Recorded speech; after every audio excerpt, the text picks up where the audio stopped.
Hello, जय हिंद, नमस्कार दोस्तों। स्वागत है आप सभी दोस्तों का आपके अपने चैनल कलाम एजुकेशन क्लासेस पर। दोस्तों, हमने एक सीरीज शुरू की है यूपी पुलिस कांस्टेबल को लेकर जीके जीएस का प्रैक्टिस सेट। दोस्तों, इसमें हम इम्पोर्टेंट व लेटेस्ट व अपडेटेड क्वेश्चन करवाने वाले हैं, इसलिए आप हमारे साथ इस प्रैक्टिस सेट में अंत तक जरूर जुड़े रहें। तो चलिए अपनी क्लास को शुरू करते हैं। दोस्तों, पहला क्वेश्चन है, सिंधु घाटी के किस स्थान से जलाशयों के प्रमाण मिलते हैं। दोस्तों, वेरी इंपॉर्टेंट क्वेश्चन है, सिंधु घाटी के किस स्थान से जलाशयों के प्रमाण मिलते हैं। राइट आंसर होगा इसका ऑप्शन डी, धौलावीरा। दोस्तों, हमें सिंधु घाटी की धौलावीरा से जलाशयों के प्रमाण मिले हैं। वहीं दोस्तों बात करते हैं चनहुदड़ो की। दोस्तों, चनहुदड़ो ये स्थल पाकिस्तान में स्थित है, वहीं बनावली हरियाणा में स्थित है, रोपड़ पंजाब में स्थित है। दोस्तों, वेरी इंपॉर्टेंट क्वेश्चन है, हमें जलाशयों के प्रमाण धौलावीरा से मिले हैं, जो कि ये स्थल गुजरात राज्य में स्थित है। वहीं दोस्तों हमें मन के बनाने के कारखाने चनहुदड़ो से प्राप्त हुए हैं। वेरी इंपॉर्टेंट है, आपको ये फैक्ट भी याद रखने हैं।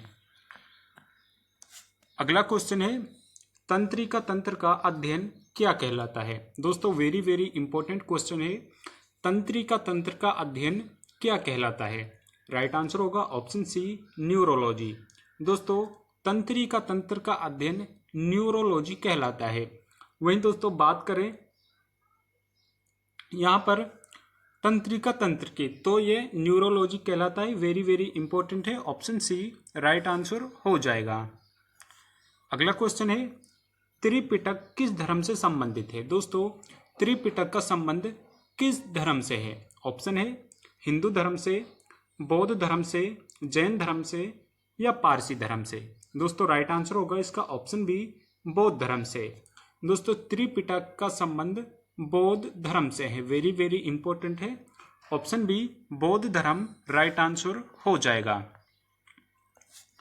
अगला क्वेश्चन है, संपूर्ण जीव जंतुओं की सूची तैयार करने वाला भारत दुनिया में कौन सा देश बन गया है।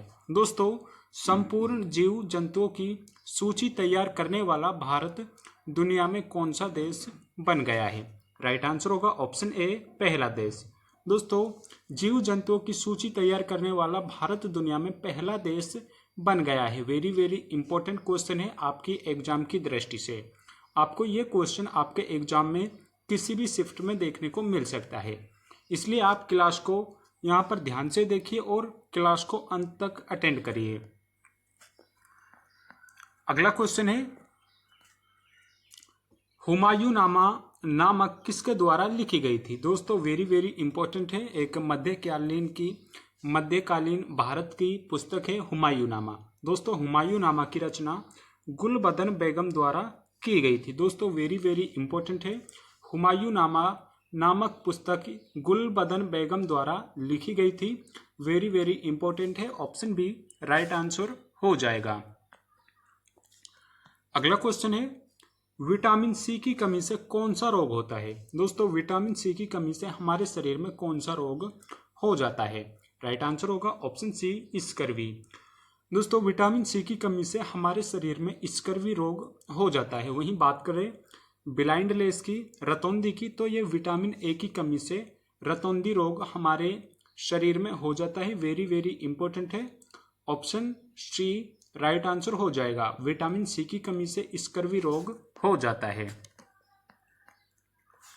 अगला क्वेश्चन है, भारत में मयूर सिंहासन किसने छीना था। दोस्तों, भारत में मयूर सिंहासन का निर्माण यह शाहजहां के द्वारा कराया गया था और इसको नादिर शाह द्वारा यहाँ पर लूटा गया था। वेरी इंपॉर्टेंट है, मयूर सिंहासन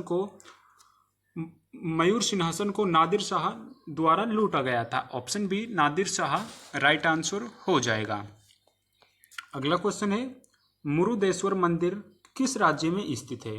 दोस्तों, मुरुदेश्वर मंदिर भारत के किस राज्य में स्थित है। राइट आंसर होगा ऑप्शन ए, कर्नाटक। दोस्तों, कर्नाटक में मुरुदेश्वर होयलेश्वर मंदिर स्थित है। वेरी इंपॉर्टेंट है, option A Karnataka right answer हो जाएगा। अगला क्वेश्चन है, किस वायसराय के तहत 1793 में बंगाल का स्थायी बंदोबस्त लागू किया गया था? दोस्तों 1793 में बंगाल में स्थायी बंदोबस्त लागू किया गया था। ये किस वायसराय द्वारा ये लागू किया गया था? दोस्तों इसी के द्वारा भारत में इसी को पुलिस का जनक भी कहा जाता है। राइट आंसर होगा ऑप्शन ए कॉर्नवालिस। दोस्तों स्थायी बंदोबस्त 1793 में कॉर्नवालिस के समय लागू किया गया था। दोस्तों इसी को भारत में भारतीय प्रशासनिक का जनक माना जाता है। वेरी वेरी इंपॉर्टेंट है, ऑप्शन ए राइट आंसर हो जाएगा। अगला क्वेश्चन है लिबरेटर ऑफ इंडियन प्रेस के रूप में कौन जाना जाता है? दोस्तों लिबरेटर ऑफ इंडियन प्रेस के रूप में निम्न में से कौन जाना जाता है? राइट आंसर होगा ऑप्शन बी मैटकॉफ। दोस्तों मैटकॉफ को लिबरेटर ऑफ इंडियन प्रेस के रूप में जाना जाता है। इंपॉर्टेंट क्वेश्चन है, option B Metcalfe right answer हो जाएगा। अगला क्वेश्चन है मंत्रिपरिषद सामूहिक रूप से किसके लिए जिम्मेदार होती है? दोस्तों मंत्रिपरिषद किसके सामूहिक रूप से सामूहिक रूप से किसके लिए उत्तरदायी होती है? राइट आंसर होगा ऑप्शन ए लोकसभा। दोस्तों मंत्रिपरिषद सामूहिक रूप से लोकसभा के प्रति उत्तरदायी होती है। वेरी वेरी इंपॉर्टेंट है, option A Lok Sabha right answer हो जाएगा। अगला क्वेश्चन है कथकली किस राज्य का शास्त्रीय नृत्य है? दोस्तों कथकली किस राज्य का शास्त्रीय नृत्य है? राइट आंसर होगा ऑप्शन ए केरल। दोस्तों केरल के दो शास्त्रीय नृत्य है, कथकली प्लस मोहिनीअट्टम। ओवरऑल अगर हम देखें तो भारत के कुल शास्त्रीय नृत्यों की संख्या 8 है और उनमें से 2 शास्त्रीय नृत्य केरल राज्य के हैं। वेरी वेरी इंपॉर्टेंट है। अगला क्वेश्चन है मुख्यमंत्री की अनुपस्थिति में केंद्र शासित प्रदेश का प्रभार किसके ऊपर होता है? दोस्तों बात करें अगर हम केंद्र शासित प्रदेशों की, अगर केंद्र शासित प्रदेशों में मुख्यमंत्री की अनुपस्थिति हो जाती है तो फिर केंद्र शासित प्रदेशों का प्रभार किसके ऊपर होता है? राइट आंसर होगा ऑप्शन ए उपराज्यपाल। दोस्तों फिर उसको उपराज्यपाल के ऊपर सौंप दिया जाता है, उपराज्यपाल राइट आंसर हो जाएगा। अगला क्वेश्चन है दुनिया का सबसे बड़ा युग युगीन भारत संग्रहालय किस देश की मदद से बनाया जाएगा? दोस्तों दुनिया का सबसे बड़ा युग युगीन भारत संग्रहालय किस देश की मदद से बनाया जाएगा? राइट आंसर होगा ऑप्शन ए फ्रांस की मदद से। दोस्तों फ्रांस की मदद से सबसे बड़ा युग युगीन भारत संग्रहालय देश बनाया जाएगा। अगला क्वेश्चन है भारत के मुख्य न्यायाधीश की नियुक्ति किसके द्वारा की जाती है? दोस्तों भारत में मुख्य न्यायाधीश की नियुक्ति राष्ट्रपति के द्वारा की जाती है, ऑप्शन सी राष्ट्रपति राइट आंसर हो जाएगा।